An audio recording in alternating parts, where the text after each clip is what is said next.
Happy Friday to you. We've got highlights on the way. Let's talk Jets for a minute here, though. They're certainly hoping to have Sam Darnold back under center Sunday as they face the Eagles. A case of mono has held him out since week 1, but he's been back at practice in some capacity this week. Let's send it over to Mike Garafolo with more on the QB1 status.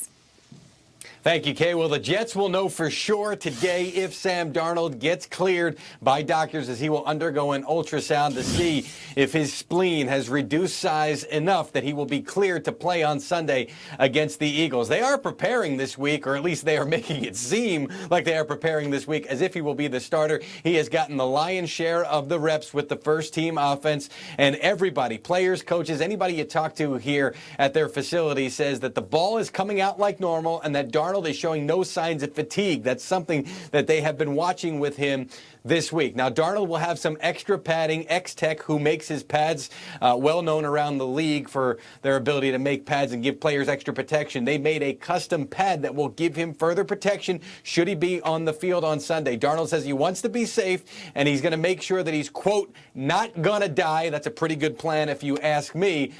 He said, but in all seriousness, that watching this team win or lose and knowing he had no effect in the outcome the last couple of weeks has been tough for him, and he's realized it's a privilege to play this game. So Darnold can't wait till he gets back out there, whether it's this Sunday or the next. The team needs a win, of course. Le'Veon Bell hopefully can do some things for the squad against the Eagles. It was awesome having Miles Sanders as a guest on the show a little bit earlier. But let's turn to the other action in Week 5, the great slate of action and games. So let's do a little Mad Minute here with 60 seconds on the clock. Let's hit up this NFC South rivalry. It's Bucs, it's Saints, squaring off both teams coming off huge wins. Nate? Yes? How does this play out? Ooh, you know what? I don't want to sound like a Saints hater. You don't? Because everybody thinks I hate the Saints. Kind of sounds like you do sometimes. I know, you're right, Kay. But here's the thing. The Bucs are playing really well right now. And I feel like with what Jameis has done over the last couple weeks, 7 touchdowns, 2 interceptions, Mike Evans balling, Godwin balling, excuse me. I feel like they're going to do something that will shock the world. Jameis can't just play well and earn respect. He has to make a statement. Right. This is a statement game. This could be the one that the Saints lose. Go ahead, Peter. It's almost like don't let Jameis finally get hot. I know. Like, it's been 5 years. Can you trust him? Like, and it's almost like we haven't seen good Jameis for 3 weeks in a row ever, over 5 years. Yeah.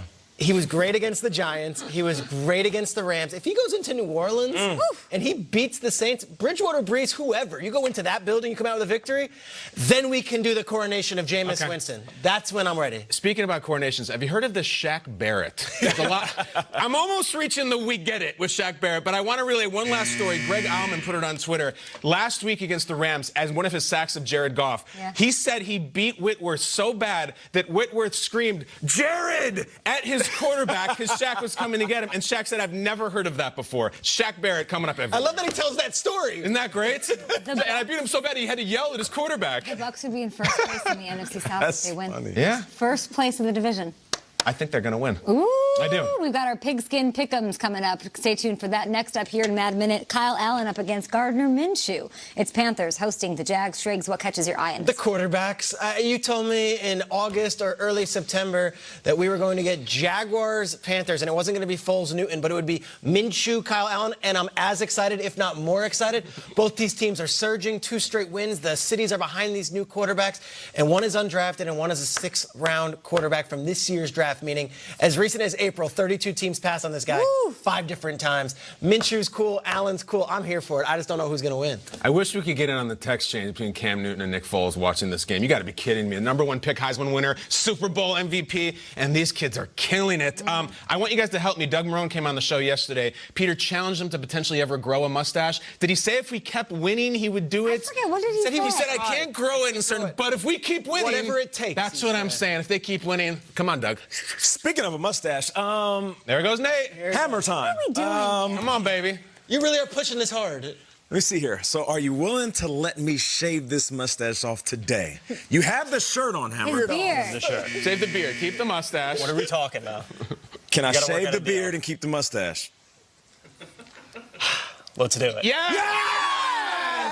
Hamilton, your beard is your thing. When?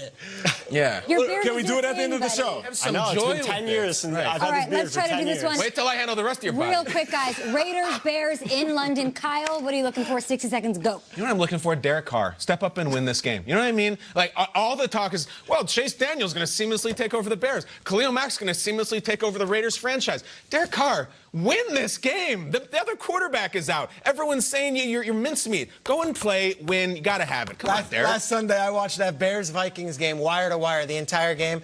This Bears defense is so good. It's a joke. I cannot wait to see them again. Like, good. I love football. I love offense and defense, but there's something about a dominant defense that just gets me so excited. I can't wait to watch the Bears. They don't do it have again. Shaq Barrett, though, Peter. got? Come on. What do you got? About it. Listen, they beat the Titans. They beat the Colts. Last week, the Raiders rushed for 188. Broncos and Colts, I'm sorry. Broncos and Colts, I'm sorry. But who wins this game, though? Who are the Raiders?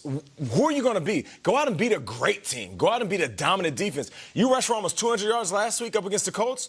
Then let's do that again this week up against the Bears. I'm mostly excited to see just the vibe, right? It's a new stadium for Tottenham Hotspur out there. We're going to have Stacey Dales, Melissa Stark, the entire vibe. And the Raiders are in the midst of a 49-day away road trip from the Coliseum. 7 weeks. That's wild. We'll see how that goes.